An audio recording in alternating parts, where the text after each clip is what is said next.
Suara saya jelas, Bobby? Ya, jelas Kak Edi. Jelas ya, oke. Ya. Nah, saudara, kita mau renungkan firman Tuhan sepanjang minggu ini.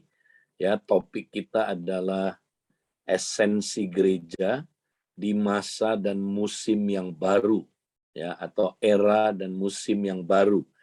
Nah, saudara, setelah pandemi ini, Tuhan kembali lagi membawa kita ke sebuah era dan musim yang baru. Nah, kita mau lihat saudara apa yang terjadi ya di era dan musim yang baru ini. Berikutnya. Nah, saudara, ada orang bertanya, Pak Edi, apakah dunia ini nanti akan makin baik? Ya, masa depan kita akan makin baik nggak? Ya, atau apa yang terjadi di masa depan kita? Nah, saudara, kalau kita baca dalam 1 Tesalonika 5 ayat 4, 5, 8, dan 9, dikatakan, tetapi kamu saudara-saudara, kamu tidak hidup di dalam kegelapan, sehingga hari itu tiba-tiba mendatangi kamu seperti pencuri.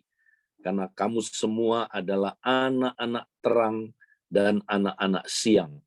Kita bukanlah orang-orang malam atau orang-orang kegelapan, tetapi kita adalah orang-orang siang.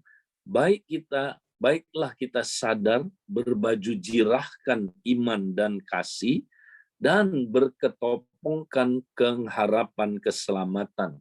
Karena Allah tidak menetapkan kita untuk ditimpa murka, tetapi untuk beroleh keselamatan oleh Yesus Kristus Tuhan kita. Haleluya. Nah, saudara, apa yang akan terjadi di depan kita? Makin dekat kedatangan Tuhan, dunia makin gelap, saudara. Ya, dunia makin gelap karena dikatakan bumi ditutupi dengan kegelapan.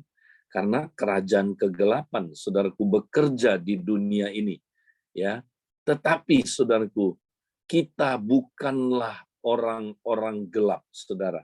Tapi kita adalah orang-orang yang hidup dalam terang. Nah, Tuhan mau melakukan sesuatu yang luar biasa. Ya, melalui kita terangnya akan terbit. Melalui kita, saudaraku, dia akan, saudaraku, bercahaya di dalam kita dan melalui kita. Sehingga bangsa-bangsa akan datang berduyun-duyun mencari terang yang terbit atas kita. Jadi kalau ditanya, saudara, ya, masa depan kita bagaimana? Ya, kalau dunia ini tidak ada harapan, saudara. Dunia akan makin gelap, ya, makin kacau, makin rusak. Tetapi saudaraku, di dalam kerajaan terang, kita akan makin terang, kita akan makin bercahaya, kita makin akan bersinar, saudara. Sehingga ya orang-orang yang hidup dalam kegelapan boleh datang mencari Tuhan. Nah, saudara, itulah yang terjadi. Jadi dunia nggak punya harapan, kita punya harapan. Ya, kita akan makin terang benderang. Nah, saudara, tapi apa yang terjadi? Dunia akan digoncang oleh Tuhan. Ya, digoncang, saudara. Goncangan belum akan berakhir. Akan terus ada goncangan rohani, goncangan politik, goncangan ekonomi, goncangan alam ini, saudara. Ya, termasuk pandemi ini adalah goncangan alam, saudaraku. Ya, di mana, saudaraku, kita lihat ya banyak sekali, saudaraku, penyakit-penyakit menular yang ada. Ya, ada kemungkinan, saudaraku, varian baru ini bisa menimbulkan gelombang berikutnya lagi. Goncangan terjadi, saudara. Nah, tapi ada janji Tuhan. Ya, kalau kita hidup dalam kerajaan yang tidak tergoncangkan, kita tidak akan tergoncangkan. Makanya mari kita terus tekun hidup dalam kerajaan yang tidak tergoncangkan. Nah, saudara, bahkan nanti satu hari kelak, goncangan terbesar yang akan dialami oleh dunia ini, dikatakan sekali lagi, aku akan menggoncangkan langit. Nah, kapan itu langit digoncang, saudara? waktu sangkakala Allah ditiup, 7 sangkakala Allah, atau saudaraku 7 cawan murka Allah dicurahkan ke bumi ini. Tapi ayat 9 di sini dikatakan, karena Allah tidak menetapkan kita untuk ditimpa murka, tetapi untuk beroleh keselamatan oleh Yesus Kristus Tuhan kita. Haleluya. Pada akhir zaman, saudaraku, murka Allah akan dicurahkan karena manusia jahat tidak mau bertobat, melawan Allah. Maka saudaraku, murka Allah turun. Ya, saudara, apa yang terjadi, saudara?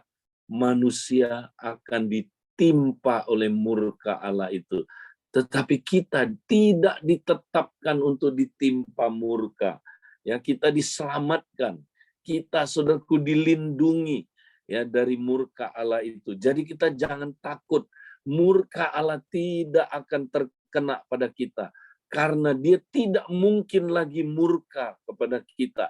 Sebab kita sudah percaya menerima penebusan Kristus itu, saudara. Puji Tuhan. Nah, saudara, jadi saudara, kalau nanti kita masuk dalam era dan musim yang baru, saudara, ya ada new normal lagi yang akan terjadi habis ini, saudara. Nah, apa sikap kita? Bagaimana kita hidup di era dan musim yang baru ini? Nah, saudara ingat, caranya gini, saudara. Ya, kita ingat di masa pandemi, Tuhan kembalikan ke gerejanya apa, saudara? Khususnya ke kita. Ya, ingat, saya percaya, saudara, pandemi ini adalah goncangan ya yang memurnikan kita. Sehingga Tuhan mau kembalikan kepada kita, saudara, hal-hal yang paling esensial ya dalam gereja, saudara.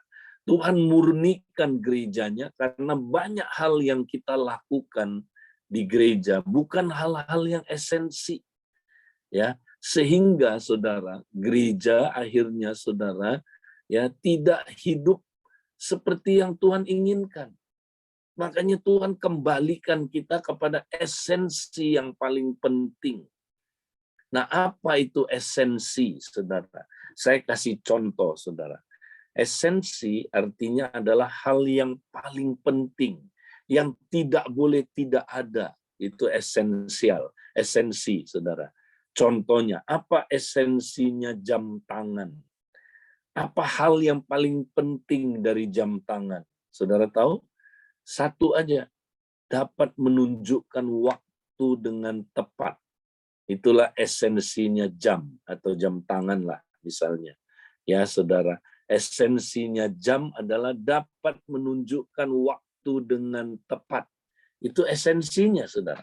Nah, yang lain-lain nggak terlalu penting. Ya, boleh bervariasi, boleh juga tidak ada. Ya, saudara. Nah, tapi hal yang esensi tidak boleh tidak ada. Yaitu tadi, dapat menunjukkan waktu dengan tepat.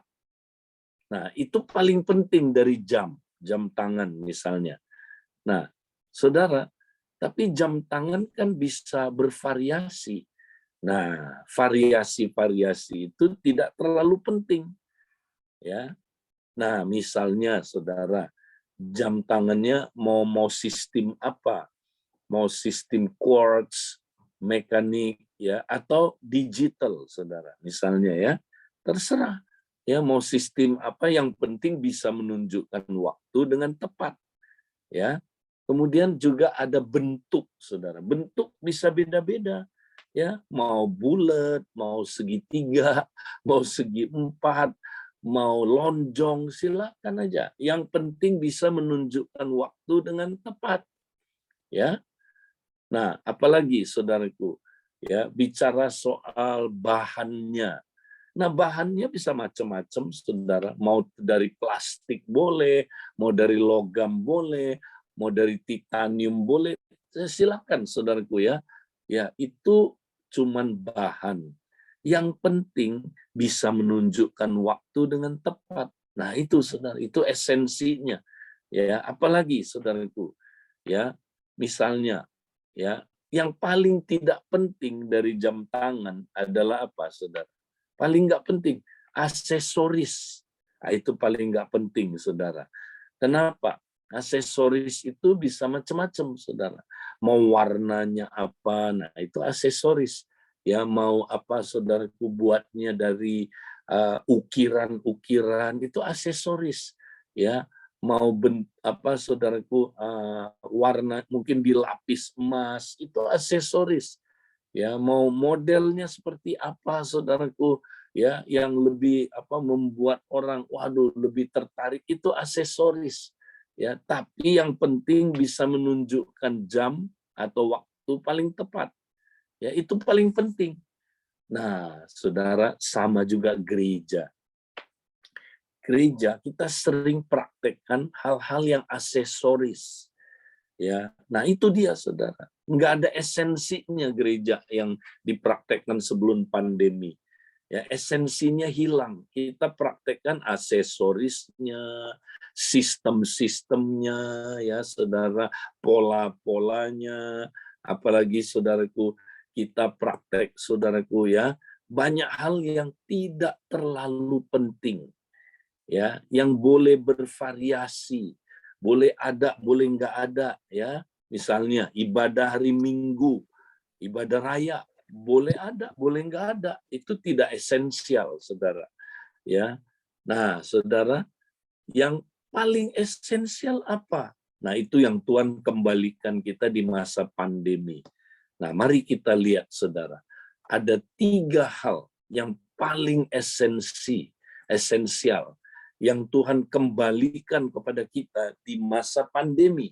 Nah, ini tidak boleh hilang, saudara. Walaupun nanti kita udah masuk era dan musim yang baru, tidak boleh, saudaraku, hilang. Nah, yang pertama apa, saudara? Ibadah sejati. Ini kebenaran terpenting yang Tuhan bukakan semasa pandemi, saudara. Roma 12 ayat 1 sampai 8. Ya, coba pelajari sungguh-sungguh, saudaraku, dan praktekkan ibadah sejati itu. Ya.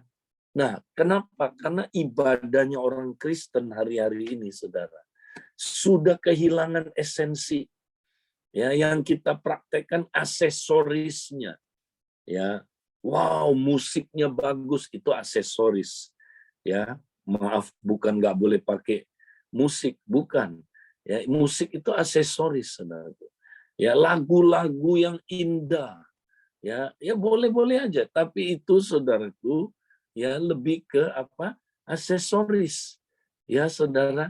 Apalagi, saudaraku, ya mesti ada apa, saudaraku, misalnya song leader yang bagus, ya, saudara, kemudian worship leader yang bagus, ya, atau, saudaraku, ya hal-hal yang sifatnya penampilan, ya, itu boleh-boleh aja, boleh ada, boleh nggak ada, tapi yang paling penting apa? Esensinya ada nggak? Apa esensinya ibadah, saudara? Nah, ini dia. Ya, Paulus bilang, saudara, esensi ibadah adalah ya mempersembahkan tubuh kita ya sebagai korban yang hidup, yang kudus, yang berkenan kepada Allah. Itulah ibadahmu yang sejati. Makanya dia tambah kata sejati. Berarti kalau ada ibadah sejati, ada ibadah palsu yang tidak ada esensinya, saudara. Jadi saudara boleh aja nyanyi-nyanyi, boleh aja saudaraku dengar khotbah, boleh aja kumpul-kumpul, tapi kalau nggak mempersembahkan tubuh saudara ya di dalam ibadah itu, saudara tidak beribadah. Ya, ibadah saudara palsu. Ya, jadi kita mesti persembahkan tubuh kita terus-terusan 24 jam sehari. Itu baru ibadah sejati, saudara. Ini esensi yang nggak boleh hilang. Ya, makanya saudara kita ya salah satunya kita melakukan pelatihan di mesbah doa pagi ini, saudara.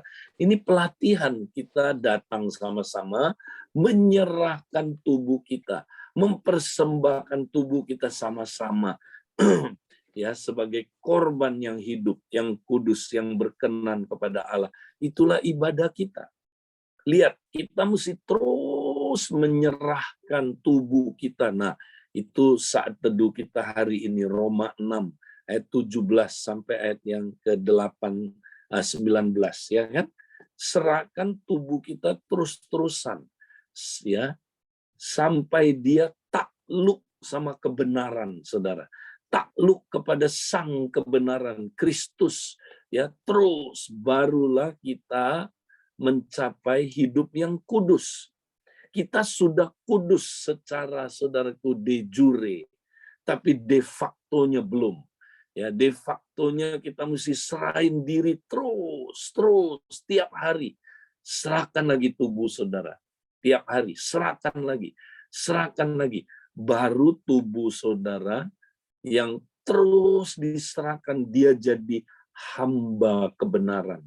Kalau dia udah jadi hamba kebenaran, saudara, maka dia, tubuh saudara, melakukan kebenaran. Dia tidak lagi melakukan dosa, saudara. Dia tidak lagi melakukan kejahatan. Dia tidak lagi melakukan hal-hal yang, saudaraku, nggak berkenan sama Tuhan. Tubuh saudara udah takluk sepenuhnya. Nah, ini perlu proses. Nggak bisa sehari dua hari, tidak bisa sebulan dua bulan. Terus, nggak pernah berhenti. Terus biarkan tubuh saudara ditaklukkan oleh kebenaran, ya. Oleh apa, saudaraku? Kristus sang kebenaran itu. Sehingga, ya, tubuh saudara dipakai oleh Kristus. Tubuh saudara hambanya Kristus. Tubuh saudara nurut sama Kristus. Problemnya di tubuh saudara. Makanya dia berkata begini, ya, berdoa dan berjaga-jagalah. Roh berkehendak tapi daging lemah. Nah, itu dia, tubuh kita lemah. Tubuh kita belum tubuh kebangkitan, saudara. Dia masih, saudaraku, belum sempurna. Makanya dia mesti diserahkan terus-terusan, ya, terus-terusan, ya, sampai jadi hamba, ya, kebenaran. Itu dia, saudara. Sama kayak saudara naik sepeda, ya. Gimana sampai saudara bisa otomatis naik sepeda, ya kan? Nah, saudara tahu caranya gimana, saudara? Saudara pertama belajar naik sepeda, bingung ya. Mesti apa, saudara? Ya, mesti kita balance. Aduh, takut jatuh. Gimana sih, mikir terus. Tapi saya mau tanya, saudara, kalau saudara udah jago naik sepeda, udah terlatih, ya, coba naik sepeda itu perlu mikir nggak? Nggak usah. Bisa sambil bersiul, bisa sambil, ya, saudaraku, ketawa, mau nyanyi, mau sambil nyembah Tuhan di sepeda, nggak apa-apa. Ya, bisa. Kenapa? Tubuh saudara, ya, sudah takluk kepada skill naik sepeda, saudara. Ya, kebenaran naik sepeda, dia udah takluk kepada kebenaran naik sepeda, ya, saudara, sampai dia udah jadi respon otomatis, nggak usah dipikir lagi, ya. Nah, tapi untuk mencapai itu caranya gimana? Pertama, saudara harus punya pengetahuan naik sepeda dulu. Pengetahuan naik sepeda, skill naik sepeda, tahu dulu, ya. Nah, setelah itu dipraktekkan ulang-ulang, ya, terus latihan, nggak cukup sekali kan, berulang-ulang sampai tubuh saudara tunduk sama skill naik sepeda itu, sampai tubuh saudara tunduk kepada pengetahuan atau kebenaran tentang naik sepeda itu, ya. Begitu dia udah takluk, saudara, terjadi respon otomatis, maka tubuh saudara otomatis bisa naik sepeda, ya, nggak usah mikir lagi. Nah, sama juga begitu. Kalau saudara udah tahu satu kebenaran, ya, Kristus adalah sang kebenaran itu, taklukkan tubuh saudara, terus taklukkan, ya, apa, persembahkan tubuh saudara kepada sang kebenaran itu, Kristus. Taklukkan terus, serahkan terus, setiap hari, nanti jadi respon otomatis. Nah, nanti hidup saudara mencapai kekudusan yang adalah respon otomatis. Nggak usah mikir lagi tubuh saudara melakukan hidup tindakan yang kudus. Dia tidak lagi saudaraku akan melenceng. Nah, itulah ya kenapa kita mesti beribadah tiap hari 24 jam sehari. Tundukkan tubuh saudara ini. Ya, itu dia saudara. Itulah yang disebut mengerjakan keselamatan. Nah, ini yang hilang dari gereja. Nggak pernah diajarin. Maaf saudara, saya nggak pernah. Dari saya remaja ikut gereja sampai kemudian berapa tahun yang lalu waktu Tuhan bukakan ini, saudara. Saya nggak ngerti. Oh, Roma 12 itu tidak dipraktekkan ternyata sama gereja hari-hari ini. Makanya hidup orang Kristen ambur adul, kacau saudaraku. Ya, hidupnya saudara udah 10 tahun, 20 tahun percaya Yesus, nggak ada buah kekudusan. Nah, saudaraku hidupnya tidak berubah-berubah. Nah, hari ini saudara, kita udah dapat kebenaran ini. Jangan sampai hilang. Ya, nanti di era dan musim yang baru mungkin kita udah enggak lagi ya saudaraku banyak kita udah bisa onsite maksudnya. Jangan lupa ini enggak boleh hilang ibadah sejati ini saudara. Nah, itu esensi yang pertama yang Tuhan bukakan kepada kita. Kedua, ya, yang Tuhan bukakan selama pandemi ini adalah persekutuan dalam tubuh Kristus sehari-hari. Ya, jadi ternyata gereja itu adalah persekutuan tiap hari, saudara, atau sesering mungkin. Ya, kalau saudara baca di Kisah 2, 42, 46, mereka ketemu tiap-tiap hari, bersekutu tiap hari. Ya, saudara, mereka kumpul di rumah-rumah, juga kumpul di Serambi Salomo. Ya, sama-sama, saudaraku, tiap-tiap hari kumpul. Ya, jadi saudara, itulah ya saudaraku gereja. Gereja itu gaya hidup sehari-hari, bukan seminggu sekali aja, bukan. Ya, bukan saudaraku sewaktu-waktu, apalagi sebulan sekali. Enggak, saudaraku. Gereja itu tiap hari. Ya, itu dia, saudara. Itu yang Tuhan bukakan selama pandemi. Ya. Nah, kemudian yang terakhir, saudara, yang ketiga, ya, ini adalah amanat agung. Gereja mula-mula dikatakan tiap-tiap hari Tuhan menambahkan dengan jumlah orang yang diselamatkan. Wow, berarti mereka tiap hari bersaksi, tiap hari menginjil, tiap hari mereka memenangkan jiwa, tiap hari mereka follow up jiwa, tiap hari mereka, saudaraku, ya memuridkan jiwa-jiwa itu. Itu adalah gaya hidup. Amanat agung adalah gaya hidup. Itu bukan sekedar program. Oh, nanti ya Pak Idi ya, satu waktu kelak saya udah siap, saya mau melakukan amanat agung. Itu mah program. Ya, amanat agung itu bukan program, gaya hidup, saudara. Ya, yang terus kita jalankan tiap hari. Nah, ini tiga hal ini, saudara. Inilah esensinya gereja. Kalau saudara punya tiga hal ini, ya terus dipraktekkan tiap hari, saudara, gerejanya gereja sejati. Tapi kalau nggak punya tiga hal ini, saudara, gawat. Ya, kita berarti tidak hidup berjemaat, saudara. Kita tidak hidup bergereja. Ya, yang tadi jam tangan itu kita punya aksesorisnya, tapi tidak ada esensinya. Nah, inilah esensi gereja yang nggak boleh hilang. Disebutnya up, in, and out. Ya, up, in, out, saudaraku. Ini penting sekali. Nah, kita lihat lebih dalam lagi, saudara, poin per poin. Yang pertama, ya, kita bagaimana harus beribadah, saudara. Nah, kita udah belajar, ini ulang sedikit lagi. Ya, kita harus punya ibadah yang penuh dengan syukur. Ya, karena korban yang kita ya persembahkan bukan hanya diri kita aja. Di dalam Ibrani 13 dikatakan ya kita harus mempersembahkan korban syukur.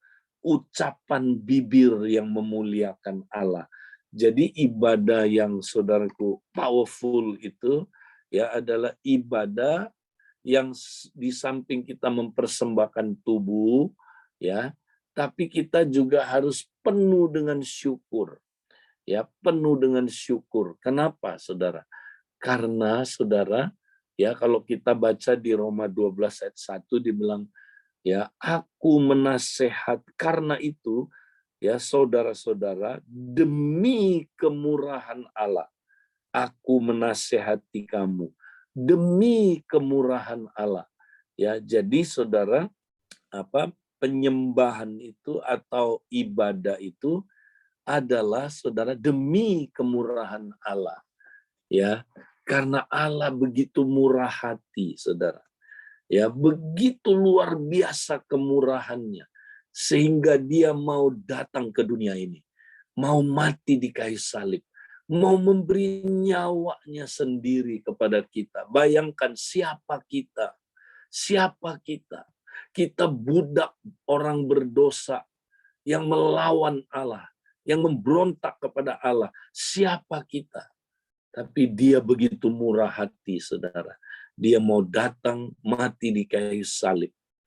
Nah, karena itu, saudara, respon kita apa kalau dia begitu murah hati, saudara? Respon kita bersyukur. Tuhan, terima kasih Tuhan. Begitu besar kemurahan-Mu Tuhan. Terima kasih Tuhan. Waktu saudara bersyukur, tahu nggak apa yang terjadi? Ya, itu menyebabkan kita menyadari ya, dan mengalami hadirat, otoritas, kuasa, dan kasih karunia yang melimpah-limpah. Jadi waktu kita bersyukur, saudara, kita langsung sadar, aduh Tuhan kita baiknya minta ampun, saudara. Tuhan kita itu luar biasa mengasihi kita. Tuhan kita itu begitu dahsyat. Tuhan kita itu begitu mulia.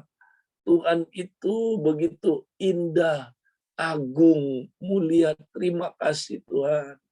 Oh Tuhan, Engkau layak disembah. Engkau Tuhan layak dipuji. Saudara, syukur keluar dari diri kita, saudara. Ya. Nah, ini yang saudaraku akan menyebabkan saudara mengalami kasih karunia yang berlimpah-limpah. Ini akan mengalami, saudara akan mengalami kasih karunia yang berlimpah-limpah. Makanya gereja mula-mula karena banyak bersyukur, memuji, menyembah Tuhan, ya, maka mereka hidup dalam kasih karunia yang berlimpah-limpah. Tidak ada yang kekurangan, bayangin saudara. Satu orang pun tidak ada yang kekurangan. Ya, karena mereka hidup dalam kasih karunia yang berlimpah-limpah. Apalagi saudaraku, ya mereka itu penuh mujizat. Wow, mereka itu semua takut akan Tuhan. Mereka itu semua tetap bersatu. Mereka itu semua saudara ya bisa ketemu tiap hari. Coba saudara, ketemu tiap hari itu perlu kasih karunia. Kalau bukan kasih karunia nggak mungkin saudara.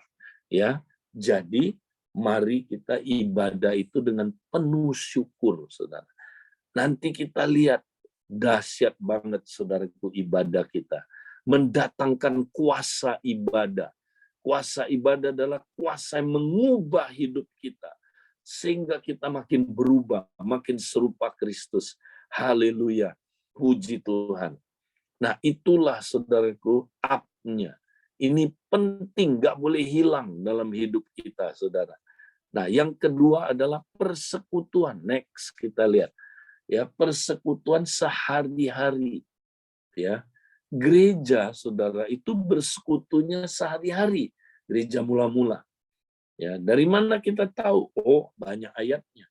Nanti saudara baca Kisah 2, Kisah 5, Kisah 20, ya. Dan saudaraku selalu bercerita tentang mereka kumpul di rumah-rumah, ya. Dan kumpulnya itu tiap hari. Wow, tiap hari, saudara. Apa benar? Benar, saudara. Tiap hari bisa mereka kumpul tiap hari. Ya, karena kota Yerusalem itu memang kecil, saudara. Cuman 50.000 penduduknya. Jalan kaki nyampe, saudaraku, ke rumah, ya, rumah yang paling jauh, ya, jalan kaki nyampe, ya.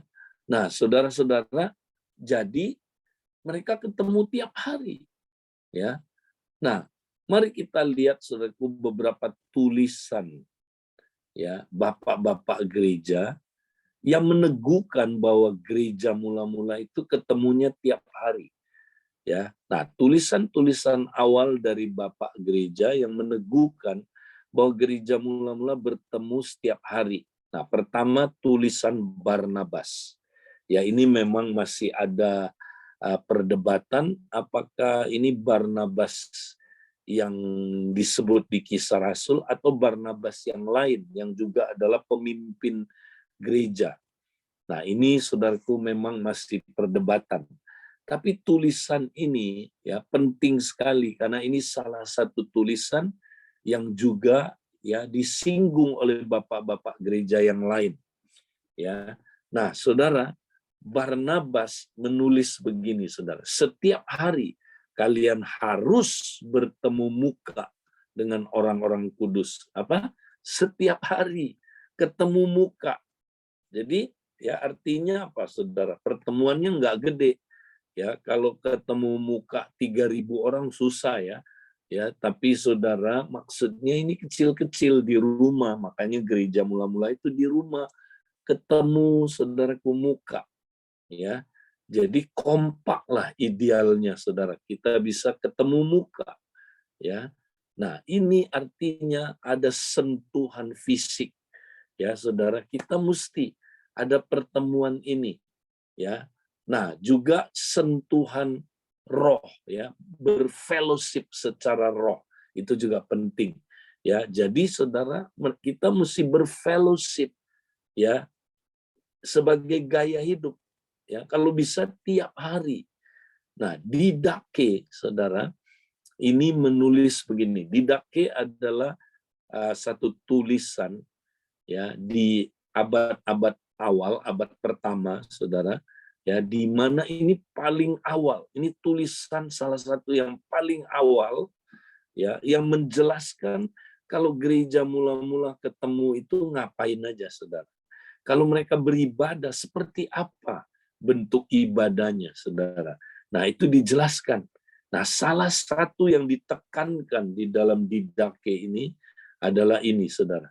Setiap hari, kalian harus bertemu muka dengan orang-orang kudus, ya, sehingga kalian boleh didengarkan disegarkan oleh perkataan mereka. Wow, ya, saudara. Jadi tercatat gereja mula-mula, ya, mereka di-encourage untuk ketemu tiap hari supaya bisa disegarkan, dibangun imannya, dikuatkan, ya, sehingga bertumbuh. Kalau kita nggak bersekutu, saudara, tiap-tiap hari, saudara, atau sesering mungkin, maka kita, saudara, pasti nggak akan bertumbuh. Nah, Ignatius ini salah satu bapak gereja yang sangat tulisannya sangat penting, saudara, ya. Nah, dikatakan dia menulis juga, sebab ketika kalian berkumpul di suatu tempat yang sama, kuasa setan dihancurkan. Lihat, kumpul aja kita, setan lari terbirit-birit, saudara. Ya, setan ketakutan, ya, karena ketika orang Kristen bersatu, wow, dia pasti dihancurkan. Lihat, dihancurkan setan. Ya, kita belum ngapa-ngapain, baru bersatu aja, setan lari terbirit-birit, dihancurkan. Ya, terus apa katanya? Hendaklah pertemuanmu dilakukan sesering mungkin. Nah, ini saya suka sekali, saudara. Sesering mungkin. Nah, saya lebih cocok pakai istilah ini. Jadi gini, saya tidak mau kita jadikan doktrin, ya, bahwa kita harus ketemu tiap hari. Ya, nah itu kita nggak jadikan doktrin. Kita nggak boleh menilai, oh kompak kamu nggak ketemu tiap hari ya, nggak benar, nggak gitu juga, saudara. Ya, saya lebih suka pakai istilah sesering mungkin. Ya, apakah kompak saudara sering ketemu? Kalau bisa setiap hari itu sangat luar biasa, ya. Apakah sesering mungkin ketemu atau udah jarang ketemu, ya. Nah, Saudara, ini penting, ya. Jadi kita mesti jadi kompak yang sesering mungkin bertemu, ya, bersekutu. Ya, ini penting. Nah, gimana kita bisa praktekin ini, Saudara? Kan sekarang Pak Edi, kita kota Jakarta nggak gampang kan? Kota Jakarta itu kota apa, Saudara? Waduh, ya, kota yang begitu sibuk. Ya, bagaimana kita bisa ketemu sesering mungkin? Mustahil ya, Saudara. Nah, Saudara, memang betul. Sesudah nanti onsite, Saudara, Jakarta kembali macet lagi, lihat. Ya, jadi kita nggak bisa sering-sering ketemu, Saudara, secara fisik, ya. Nah, jadi kita harus usahakan pertemuan fisik kita dimaksimalkan, diefektifkan. Ya, kalau bisa 2 kali ketemu, Saudara, itu yang terbaik. Ya, 1 kali komsel, 1 kali kompak. Ya, kalau nggak bisa juga digabung, Saudara. Komsel 1,5 jam, ya. Sesudah itu jangan pulang dulu. 1 jam lagi kompaknya kumpul. Nah, kompaknya, Saudaraku, ketemu, ya, 1 jam aja, ya, ketemu muka, Saudara, ya, kita berfellowship, saling membangun, saling menggembalakan, saling mendoakan, ya. Nah, setelah itu, Saudara, nah, kita kombinasi dengan teknologi digital, dengan internet, ya. Jadi kita kombinasi tiap hari kompak mesti bersekutu lewat, ya, Saudaraku, lewat pertemuan, ya, Saudaraku, online. Kita gunakan supaya kita tiap hari bisa berfellowship, Saudaraku. Ya, jadi komplit, ada fellowship on-site, ada fellowship online. Nah, Saudara, ini yang menolong kita nanti bertumbuh kompaknya. Jadi tiap hari, Saudara, kompak mesti ketemu, ya, mesti bertemu muka, ya, Saudara, lewat online. Ya, jadi kita bisa pakai WA call, pakai Zoom kalau memampukan, ya, kalau Saudara mampu, ya. Nah, lakukan itu, Saudara. Ya, kita jadi tiap hari itu saling mendoakan, ya, saling sharing, saling menggembalakan, ya. Lakukan itu, Saudara. Ya, kemudian membicarakan, ya, kita punya proyek amanat agung, ya, apa yang kita mau lakukan. Itu, Saudaraku. Nah, jadi seru, ya, walaupun cuma 15 menit nggak apa-apa. Ya, ada yang gunakan jam makan siang, Saudara, kompak-kompak. Jam makan siang, mereka langsung sambil makan, sambil fellowship. Ya kan? Gereja mula-mula itu gitu, Saudara. Fellowship-nya ada makan-makannya. Ya, diakhiri dengan perjamuan kudus. Ya, jadi ada yang namanya agape meal, makan-makan. Ya, sambil makan-makan ngobrolnya, Saudara. Ya, jadi nggak apa-apa. Itu gereja kayak gitu. Itu adalah gaya hidup, Saudara. Ya. Nah, kemudian, Saudara, yang terakhir yaitu, Saudara, amanat agung. Next. Nah, amanat agung, Saudara, akan memasuki satu dimensi baru. Ya, Tuhan bukakan sekarang kepada kita selama pandemi, ternyata kita bisa memenangkan jiwa, Saudara. Ya, lintas waktu dan ruang. Ya, ini adalah era dan musim yang baru yang Tuhan bukakan, Saudara. Ya, jadi kita manfaatkan, ya, Saudaraku, teknologi ini untuk memenangkan jiwa. Ini doanya Paulus. Paulus dari zaman purbakala udah berdoa buat ini. Ya, dia bilang begini, 2 Tesalonika 3 ayat 1, terjemahan firman Allah yang hidup. Akhirnya, saudara sekalian, yang saya kasih, menjelang akhir surat ini, saya mohon supaya saudara berdoa untuk kami. Ya, nah, perhatikan, pertama-tama, ini doa yang terpenting. Ya, pertama-tama, ya, kita kayaknya enggak doa begini di mesbah doa.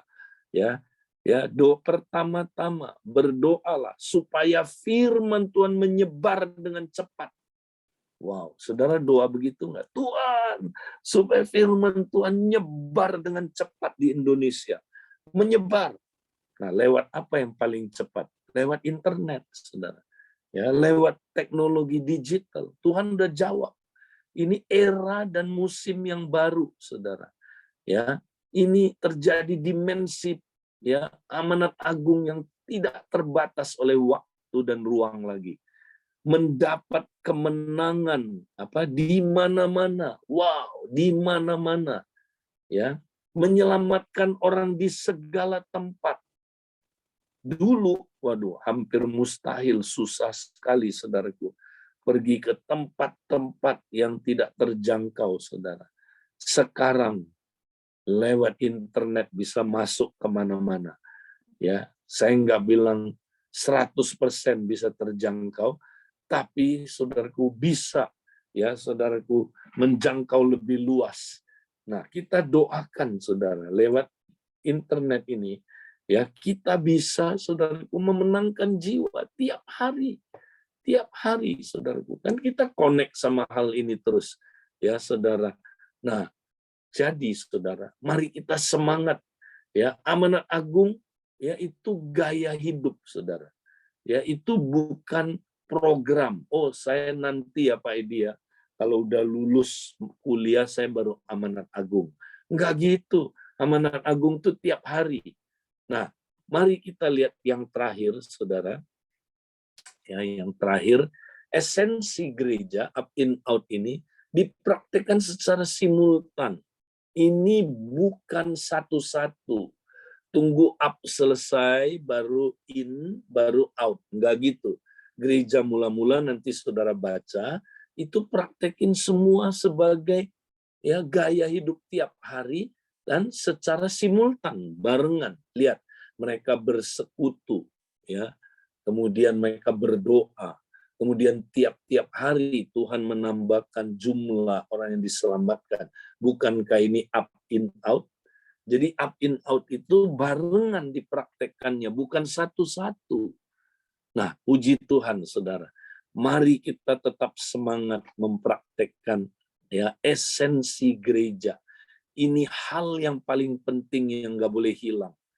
Nah, saudara, saya mohon maaf, saya hari ini harus ada ya equipping di Barat, di Abalov Barat. Jadi saya sampai di sini. Nah, saya serahkan kepada teman-teman ya yang bertugas. Mari saudaraku, kita semangat mempraktekkan esensi gereja yang akan membawa kita saudaraku mengalami revival besar dalam hidup kita. Ya, sampai ketemu, Tuhan memberkati saudara. Amin. Oke, thank you Kak Edi buat sharingnya.